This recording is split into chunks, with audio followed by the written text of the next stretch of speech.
Hello and welcome बच्चों to Hindi शिक्षिका channel. आज का जो लेक्चर रहने वाला है वो रहने वाला है lecture number 3 of crop production and management. Crop production and management का जो है ये लेक्चर नंबर 3 है, लेक्चर 3। ठीक है, इसके पहले के 2 लेक्चर चैनल पे अपलोडेड है, जाके देख सकते हैं आप लोग। ठीक है, आज के जो लेक्चर में हम लोग करने वाले हैं वो करने वाले हैं इरिगेशन। इरिगेशन का मतलब क्या होता है बच्चों, सबसे पहले वो जानेंगे और आज पूरे का पूरे चैप्टर का दी एंड करेंगे। ये लास्ट लेक्चर होने वाला है इस चैनल का। और सॉरी अभी तक आप लोगों का टाइम टेबल अपलोड नहीं हो पाया है, कुछ दिक्कत आ रही है, लेकिन मैं कोशिश करूँगा कि जल्दी आप लोग का टाइम टेबल क्लास 8th के बच्चों का अपलोड हो पाए। और बच्चों आप लोगों को अगर वीडियो अच्छी लग रही तो ये सब्सक्राइब बटन करके भी कुछ आता है, इसको प्लीज़ क्लिक कर दिया करो। इससे जो है हमें एक मोटिवेशन मिलता है आप लोगों के लिए वीडियो बनाने में। तो चलिए आगे बढ़ते हैं। सबसे पहले जानते हैं कि इस पूरे के पूरे इतने एक सेकेंड, इस पूरे के पूरे इतने बड़े स्टैंजा के अंदर लिखा क्या हुआ है और यहाँ पर भी क्या लिखा हुआ है। यहाँ पर भी सबसे पहले ये जानेंगे कि यहाँ पे लिखा क्या हुआ है। तो इस स्टैंजा एक सेकेंड यार, इस स्टैंजा के अंदर जो ये इरिगेशन है इसका मतलब होता है वाटरिंग करना। प्लांट को वाटरिंग करने को हम लोग क्या बोलते हैं, हम लोग इरिगेशन बोलते हैं। ठीक है, इतना बात समझ में आया। अब देखो बच्चों, आप लोग घर में हो, आपको भी वाटर चाहिए होगा ना अपनी प्रॉपर ग्रोथ के लिए। आपको पता है हमारी बॉडी 75% ऑफ वाटर पे निर्भर करती है। Same goes for plant. Plant के भी जो रूट होते हैं वो 90% वाटर पे निर्भर करते हैं अपनी ग्रोथ के लिए, और उसके जो सीड्स होते हैं वो जर्मिनेट करने के लिए भी वाटर पे ही डिपेंड करते हैं। तो जितना ज़्यादा पानी पिलाओगे उतना ज़्यादा अच्छा है, लेकिन एक्सेस ऑफ वाटर से भी वो हार्म हो सकता है। ठीक है, इतना समझ में आया। तो एक चीज़ आपको मैं बता दूं जो आपके एनसीईआरटी में भी यहाँ पे लिखी हुई है, supply of water to crops, supply of water to crops is called irrigation. सीधी सी बच्चों क्या बात लिखी हुई है, सप्लाई ऑफ वाटर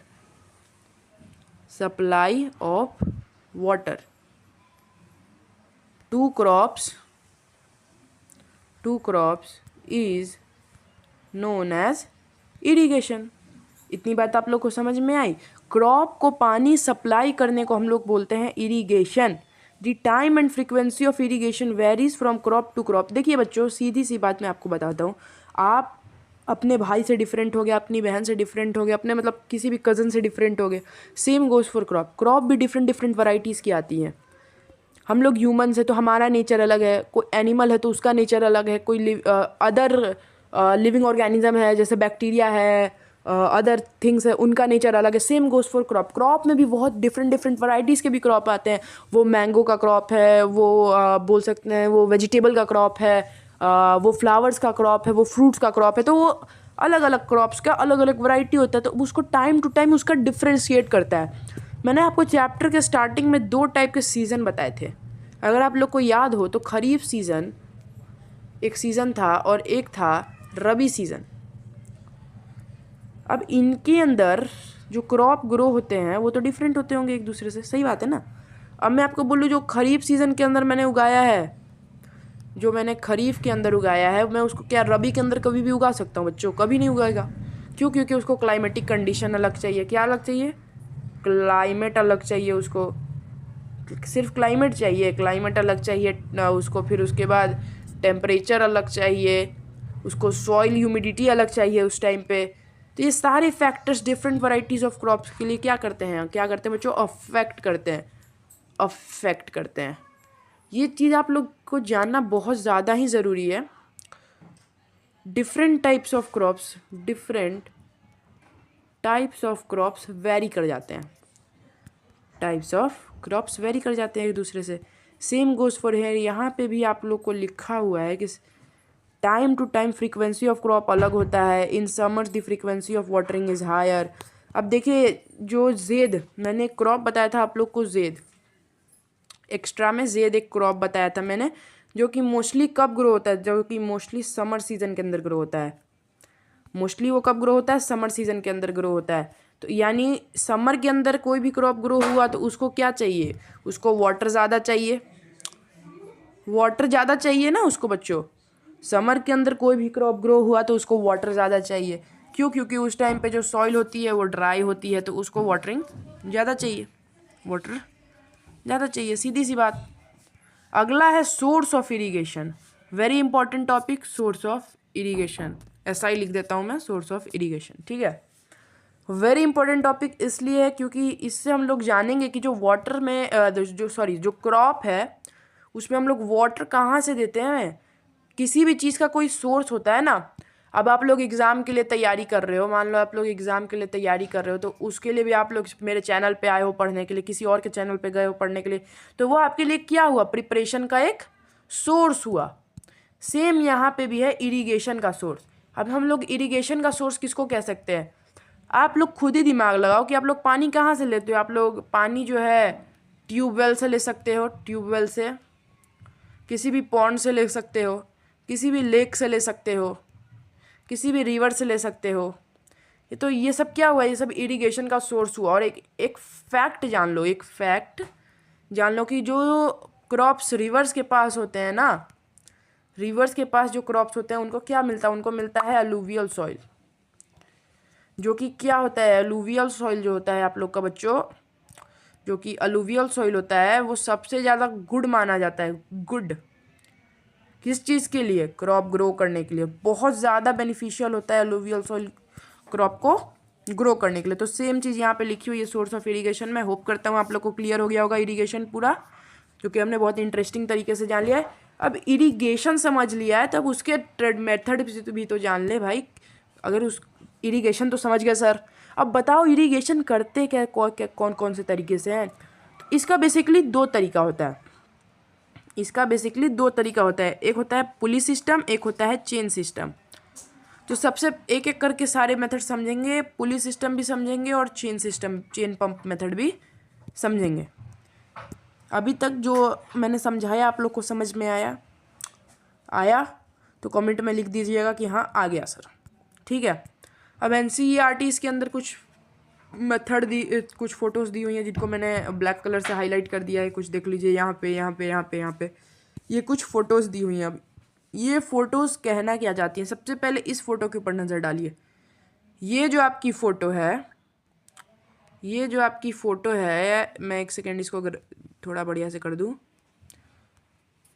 यहाँ पे ये आपकी एक फ़ोटो है, ठीक है बच्चों। अब ये फ़ोटो क्या कहना चाहती है, ये फ़ोटो हमें बता रही है कि चेन सिस्टम क्या होता है, चेन सिस्टम, ठीक है। चेन सिस्टम होता क्या है, यही चेन सिस्टम है बच्चों, ठीक है। और ये वाला जो है ऐसे ही है, सारे सिस्टम है। 4 टाइप के मेन सिस्टम होते हैं, एक होता है मोट सिस्टम, एक होता है चेन सिस्टम, एक होता है डेकली एंड एक होता है लेवर सिस्टम, ठीक है। चारों को चलिए समझते। सबसे पहले समझते हैं हम लोग चेन सिस्टम होता क्या है। चेन पंप के थ्रू, जिसमें अंदर पंप लगा है, इसके अंदर देखिए आप लोग को मोटर और पंप कहाँ दिख रहा है, इस फोटो के अंदर दिख रहा है। तो ये चेन सिस्टम हो गया।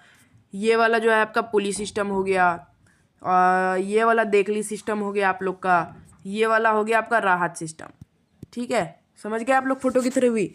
अब समझते हैं, pumps are commonly used for lifting water, desired biogas, electricity and solar energy.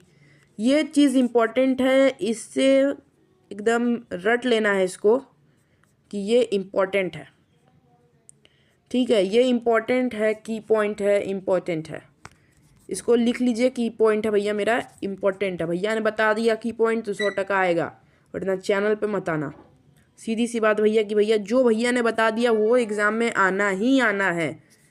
कोई टीचर क्या, भैया का CBSE से बात होता है बच्चों, सीधे जान लो, ठीक है ना। जो मैंने बता दिया कि आएगा मतलब आएगा, डायरेक्ट क्वेश्चन इससे आएगा। आगे बढ़ते हैं, मॉडर्न मेथड्स ऑफ इरिगेशन। अब ये जो डेकली, राहत, मोटर, चेन पुल, चेन पंप, ये सब क्या है, ये सब आपके हैं ट्रेडिशनल मेथड्स। ये सारे आपके क्या हो गए, ये सारे आपके हो गए हैं ट्रेडिशनल मेथड्स, ट्रेडिशनल, ठीक है बच्चों। आगे बढ़ते हैं, मॉडर्न मेथड ऑफ इरिगेशन क्या होता है। मॉडर्न मतलब आधुनिक, लिख दूं मैं, आधुनिक, आधुनिक, सब आधुनिक तरीके हैं। आधुनिक तरीके में सबसे पहला आता है स्प्रिंकलर सिस्टम। ज़्यादा नहीं है, 2 तरीके हैं, स्प्रिंकलर सिस्टम और ड्रिप सिस्टम। स्प्रिंकलर सिस्टम क्या होता है समझ लेते हैं। स्प्रिंकलर सिस्टम यहाँ पे देख सकते हैं। स्प्रिंकलर सिस्टम बहुत ही वाटर एफिशिएंट मेथड होता है। वाटर एफिशिएंस मेथड होता है, दोनों ही होते हैं वाटर एफिशिएंट मेथड, ठीक है। ड्रिप सिस्टम थोड़ा ज़्यादा ही होता है, स्प्रिंकलर सिस्टम थोड़ा कम होता है। स्प्रिंकलर सिस्टम का साक्षात फोटो यहाँ पे दिया हुआ है। इसके अंदर देखिए, ये जो है एक छोटी सी मोटर यहाँ पे लगी हुई है। मोटर लगी हुई है, वो वेल से क्या कर रही है, वो वेल से वाटर को पंप कर रही है। वेल से जो वाटर पंप हो रहा है वो इस चैनल के थ्रू यहाँ पे जो है, मैं एक सेकेंड आपको अगर फ्रेश तरीके से मैं बता पाऊँ, यहाँ पे देखिए मैं एक बनाता हूँ। ये रुकिए, मान लीजिए ये जो मैं ब्लैकिश टाइप का ये बना रहा हूँ ना, ये पूरा समझाने के लिए बना रहा हूँ, ठीक है ना। ये मत बोलना कि ये ब्लैकिश क्यों कर रहे हैं या फिर ये वैसा वो, ठीक है। ये हो गया। अब कलर थोड़ा चेंज कर लेते हैं, कलर कर लेंगे ग्रीन ग्रीन। मान लो ये सारे आपने बीज जो है, रुको मैं थोड़े बड़े बड़े कर देता हूँ, ये सारे आपके क्रॉप्स हो गए ग्रीन ग्रीन कलर के। अच्छे लग रहा है ना ड्राइंग? अच्छा, बुरा मत मानना, ठीक है। अब यहाँ पे बीच बीच में जो है ये स्प्रिंकलर है, जिससे पानी जा रहा है। ये blue blue blue blue crop में जो है ये स्प्रिंकल कर रहा है पानी। ये स्प्रिंकलर है। हर एक क्रॉप के बीच में, यहाँ पे 2 क्रॉप के बीच में स्प्रिंकलर लगा दिया, जिससे क्या हो रहा है, पानी जो है स्प्रिंकल हो रहा है। और ये स्प्रिंकल कहाँ से हो रहा है, ये एक येलोइश कलर का चैनल है जो कि मान लो यहाँ पर आके ये वेल से आके पानी ले रहा है, और वेल के ऊपर ये एक पर्पल कलर की मोटर लगी हुई है। तो यही कुछ है आपका स्प्रिंकलर सिस्टम। ड्राइंग अच्छी बना दी मैंने वैसे, हाँ ठीक है बच्चों। तो ये आपका हो गया स्प्रिंकलर सिस्टम, ठीक है। वही मोटी मोटी सी बात आपके यहाँ पे लिखी हुई है। होप करता हूँ आप लोग को समझ में आया होगा। आगे बढ़ते हैं। आगे होता है ड्रिप सिस्टम। अब ड्रिप सिस्टम समझ लो, सिंपली वही ड्राइंग बनाएंगे। सिंपली जो है वही सेम ड्राइंग थोड़ी सी बनाने की कोशिश करता हूँ मैं, ठीक है। ठीक है, ये सॉइल हो गया। ये क्या हो गया बच्चों, ये हो गया सॉइल। सॉइल के ऊपर हम लोग बनाते हैं ग्रीन ग्रीन कलर के हमारे बढ़िया बढ़िया अच्छे अच्छे पौधे, ठीक है भैया, पौधे बना दिए। अब इसके अंदर ये जो है बीच बीच में नहीं होगा, ये डायरेक्ट जाके इनके रूट्स में होगा। यहाँ पे ये रूट्स है, ये रूट्स है, ये रूट्स है। तो यहाँ पे ये एक चैनल की तरह से ये ब्लू ब्लू गया, हमारा ड्रिप सिस्टम का पाइप गया, ये ब्लू ब्लू ऐसा चैनल की तौर पे यहाँ पे ये चला गया। अब ये क्या करेगा, इस मोटर से, ये पंप है मान लो, ये वेल से, ये मोटर से ये पंप कर रहा है, यहाँ से पानी ले रहा है। अब ये जो है इसकी रूट्स के अंदर एक एक जो ड्रॉप है वो गिराएगा। रूट्स के अंदर क्या करेगा, ड्रॉप गिराएगा, 1 ड्रॉप एग्जैक्टली रूट पे गिराएगा। इसीलिए ये क्या है, इसीलिए ये जो है ये मेथड में ये वाटर एफिशिएंस है, बहुत ज़्यादा वाटर बचाता है। और ये बेसिकली डेजर्ट एरियाज़ के अंदर काम आता है। कैसे एरियाज़ के अंदर काम आता है बच्चों, डेजर्ट एरियाज़ के अंदर बेसिकली काम आता है। एक बढ़िया सा कलर ले लें, चलो ब्लैक ही चाहिए। डेजर्ट एरियाज़ के अंदर ये काम आता है। आगे बढ़ते हैं, protection from weeds, very important topic, question direct आएगा। सबसे पहले आप लोग को मैंने बता दिया है वीड्स होता क्या है। अनवांटेड प्लांट्स होते हैं वीड्स, अनवांटेड प्लांट्स। जिनको नहीं पता है उनके लिए बता देता हूँ। अनवांटेड प्लांट्स होते हैं जो हमारे डिफरेंट टाइप्स ऑफ प्लांट्स के लिए जो है उनकी क्या बोलते हैं, nutritions, phosphorus, nitrogen, NPK, potassium सब लेते हैं, कंज्यूम करते हैं, और जो प्लांट्स को है वो ग्रो नहीं होने देते हैं, उनको हम लोग बोलते हैं वीड्स, ठीक है। यहाँ पे भी लिखा हुआ है कि in many plant undesirable plants grows, जिनकी ज़रूरत नहीं होती है वो ग्रो कर जाते हैं, और उन्हीं को हम लोग क्या बोलते हैं, उनको हम लोग वीड्स बोलते हैं बच्चों। क्या बोलते हैं बच्चों, वीड्स बोलते हैं, वीड्स, ठीक है। तो वीड्स आ गए। अब भैया हमें पता तो चल गया कि वीड्स आ गए, वीड्स को हटाएंगे कैसे, वीड्स को हटाएंगे कैसे। वीड्स को हटाने के लिए एक केमिकल आता है जिसका नाम होता है वीडीसाइड्स। वीडीसाइड्स करके एक केमिकल आता है, वो जो है वीड्स को हटाने में मदद करता है। अब इसको जो है वीडीसाइड्स को जैसे हम लोग फर्टिलाइजर्स वगैरह स्प्रेड करते हैं, वैसे ही सेम यहाँ पे इस पिक्चर के अंदर ये जो फार्मर है ये अपने फार्म में क्या कर रहा है, ये अपने फार्म में जो है वीडीसाइड को स्प्रेड कर रहा है। यहाँ से देखो बच्चों, ये क्या कर रहा है अपने फार्म के अंदर, वीडीसाइड को स्प्रे कर रहा है। वीडीसाइड को भी स्प्रे करते हैं, ठीक है, जिससे जो अनवांटेड प्लांट्स हैं वो हट जाते हैं। और इसके वीडीसाइड को स्प्रे करने के समय वो लोग अपने मुंह को कवर कर लेना चाहिए, नोज माउथ को, with a piece of cloth, ठीक है। और वीडीसाइड को हम लोग कब स्प्रे करते हैं, हम लोग वीडीसाइड को स्प्रे करते हैं प्लांट की वेजिटेटिव ग्रोथ के समय। सब की पॉइंट्स है, याद रखो बच्चों, ठीक है, वेजिटेटिव ग्रोथ के समय सब करते हैं हम लोग, ठीक है। आगे बढ़ते हैं, समझ में आया, इरिगेशन के मेथड समझ लिए हमने, ट्रेडिशनल और मॉडर्न दोनों समझ लिए। ट्रेडिशनल में आता है मोट, मतलब पुली सिस्टम, चेन सिस्टम, डेकली और राहत आता है। फिर हमने इरिगेशन को समझ लिया है बच्चों। उसके बाद हमने मॉडर्न मेथड भी समझ लिया, स्प्रिंकलर और ड्रिप सिस्टम।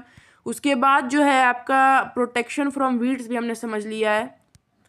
और मैं बता रहा हूँ डायरेक्ट क्वेश्चन आएगा वीडीसाइड से, तो वीडीसाइड्स को तो एकदम दिमाग में बैठा लेना, एमसीक्यू में आए, 1 नंबर में आए, 2 नंबर में आए, 5 नंबर में आए, लेकिन आएगा ज़रूर। आगे बढ़ते हैं, हार्वेस्टिंग क्या होगा। देखिए मेरे को उस टाइम पे मिला नहीं है पिक्चर, लेकिन अभी मैं जो ये पिक्चर आप लोग को दिखाने की कोशिश कर रहा हूँ, ये है सिकल, टूल फॉर हार्वेस्टिंग। ये क्या है, एक टूल है क्रॉप की हार्वेस्टिंग के लिए, जिसका नाम क्या है बच्चों, सिकल। याद है आप लोग को, चैप्टर के स्टार्टिंग के फर्स्ट पेज में उन्होंने सिकल भी दिखा था। चलिए अब पढ़ते हैं, अब इसको थोड़ा पढ़ते हैं, ठीक है। Harvesting of a crop is an important task. The cutting of crop after its mature is called harvesting. Very important thing. Harvesting की डायरेक्ट डेफिनेशन लिखी हुई है। हार्वेस्टिंग की जो है यहाँ पे ये देखिए, ये हार्वेस्टिंग की जो है डायरेक्ट डेफिनेशन जो है लिखी हुई है। एक सेकेंड, किसकी डेफिनेशन है बच्चों, हार्वेस्टिंग की। हार्वेस्टिंग की जो है डायरेक्ट डेफिनेशन यहाँ पे लिखी हुई है, तो इसे पढ़ लीजिएगा। अब देखिए जो सीरियल क्रॉप्स होता है उसको कितने महीने लगते हैं, 3 से 4 महीने के अंदर जो है सीरियल क्रॉप्स जो है 3 to 4 मंथ में जो है क्या होता है, ग्रो कर जाता है। उसके बाद उसकी हार्वेस्टिंग होती है। हार्वेस्टिंग जो है 2 तरीके से होती है, या तो हम लोग ट्रेडिशनल मेथड आ गया फिर वही सिक्कल वाला, या तो हम लोग बड़ी मशीनरी यूज़ करें जैसे कंबाइनर। ये भी क्या कर रहा है, ये भी हार्वेस्टिंग ही कर रहा है, बहुत कॉस्टली होता है इसलिए ज़्यादा लोग करते नहीं हैं। देखिए एक और चीज़ यहाँ पे दी हुई है, थ्रेशिंग।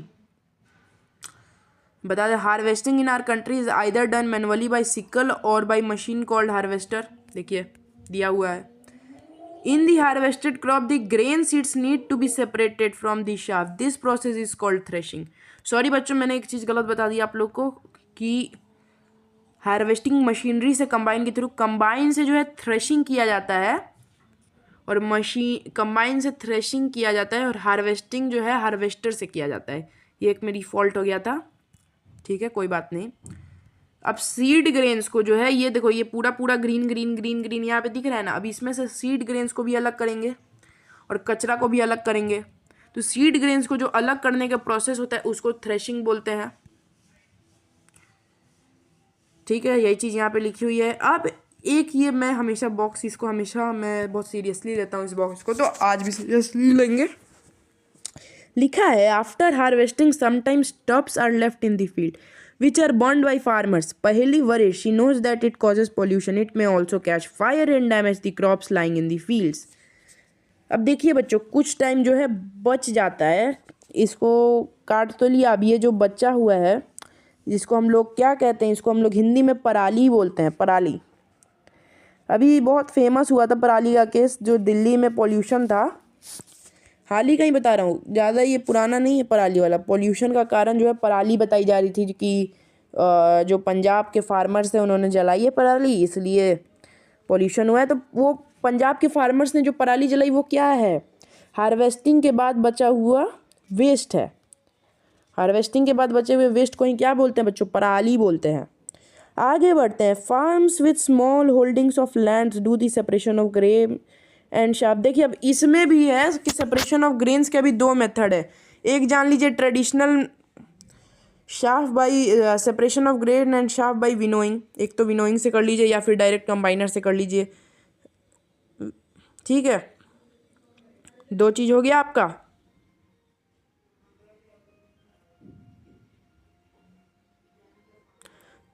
ठीक है, आगे बढ़ते हैं। आगे बढ़ेंगे हम लोग हार्वेस्ट फेस्टिवल। ये ज़्यादा इम्पोर्टेंट चीज़ नहीं तो इसको मैं अभी स्किप कर रहा हूँ। हार्वेस्ट फेस्टिवल जो पोंगल वगैरह मनाई जाती है ना, पोंगल क्या होता है, पहली धान की पहली खेती हुई, खेती के मतलब कटाया है धान वगैरह यानी पैडी वगैरह, तो उसमें हार्वेस्टिंग को सेलिब्रेट किया जाता है। ये मैक्सली कब किया जाता है, ये जो है कि पोंगल है। देखिए यहाँ पे पोंगल है, बिहू है, बैसाखी है, होली है। और आप लोग को एक बहुत इंटरेस्टिंग फैक्ट बताता हूँ, चलिए इससे ही याद आ गया। एक मकर संक्रांति क्यों मनाई जाती है, कोई बता सकता है? मकर संक्रांति आप लोग को पता हो तो कमेंट में डालना। मकर संक्रांति मनाई जाती है क्रॉप के बेसिकली हार्वेस्टिंग की वजह से ही मनाई जाती है कि चलिए अब क्रॉप की हार्वेस्टिंग होगी, ठीक है। तो ये चीज़ इंपॉर्टेंट था, याद रखिएगा। अपने नॉलेज के लिए बुक, हर एक चीज़ बुकिश ही नहीं पढ़ी जाती है, कुछ नॉलेज के लिए भी पढ़ी जाती है। और हम लोग लगभग एंड पे आ चुके हैं इस चैप्टर के, लगभग एंड पे ही आ चुके हैं। बहुत बड़ा चैप्टर था ये, और जिसको मैंने आप लोग को पूरा का पूरा ही कवर करा दिया। एंड पे आ चुके हैं। आखिरी टॉपिक है हार्वेस्टिंग। हार्वेस्टिंग क्या है? Harvesting of a crop is an important sorry मैं वापस हार्वेस्टिंग पढ़ाने लगा। स्टोरेज, लास्ट सेकेंड टॉपिक है आपका storage. Storage is produced an important task. अब मैं देखिए स्टोरेज अब लाइन बाय लाइन पढ़ाने वाली चीज़ नहीं है, मैं डायरेक्ट बताता हूँ स्टोरेज होता क्या है। स्टोरेज यानी किसी चीज़ को भी, स्टोरेज जो है इसका मतलब होता है किसी चीज़ को भी स्टोर करके रखना बच्चों। किसी चीज़ को भी स्टोर करके रखते हैं तो उसे हम लोग क्या बोलते हैं? उसे बोलते हैं स्टोरेज। अब देखिए क्रॉप्स को स्टोर करने के लिए ग्रेनरीज बनाई जाती हैं। ग्रेनरीज, स्पेलिंग पे मत जाना, बस समझो बात को।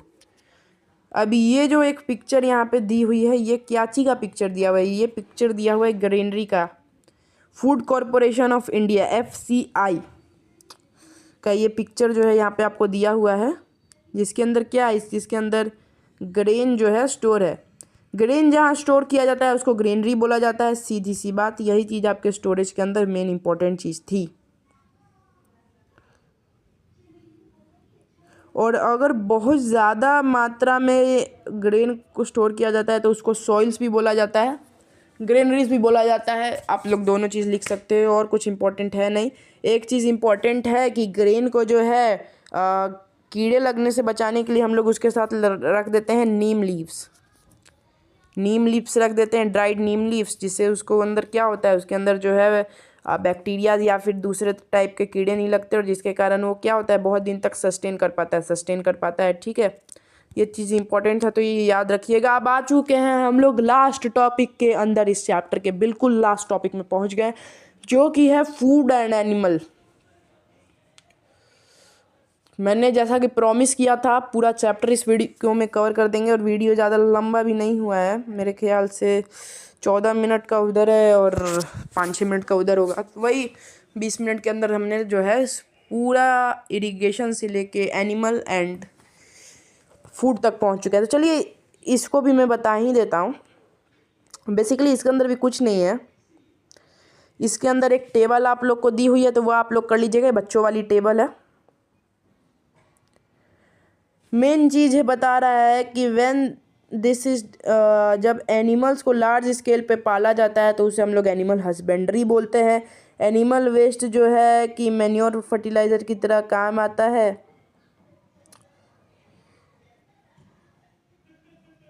देखिए बस वही चीज़ यहाँ पे लिखी हुई है मेन। सीधी सी बात समझिए, फूड एंड एनिमल्स का मतलब क्या है। फूड और एनिमल्स को रिलेटेड है आपस में। जो वेस्ट बच जाता है पराली वगैरह, अगर वो हम लोग चाहें तो हम लोग काऊ को फीड करने के लिए भी यूज़ कर सकते हैं, तो वो एक एनिमल का फ़ायदा हो गया। और एनिमल से जो वेस्ट आ रहा है उसको हम लोग एज अ मैन्योर फील्ड में डाल सकते हैं। सीधी सी बात यही यहाँ पे मेन बताना चाह रहा है। इसी के साथ हम लोग पहुंच चुके हैं दी एंड ऑफ दी चैप्टर में। चैप्टर का कहाँ पहुंच गए बच्चों, हम लोग दी एंड में पहुंच चुके हैं। भले ही ये एंड हो गया है चैप्टर का बच्चों, भले ही ये एंड हो चुका है चैप्टर का, लेकिन कभी भी आपके लाइफ का एंड नहीं होगा।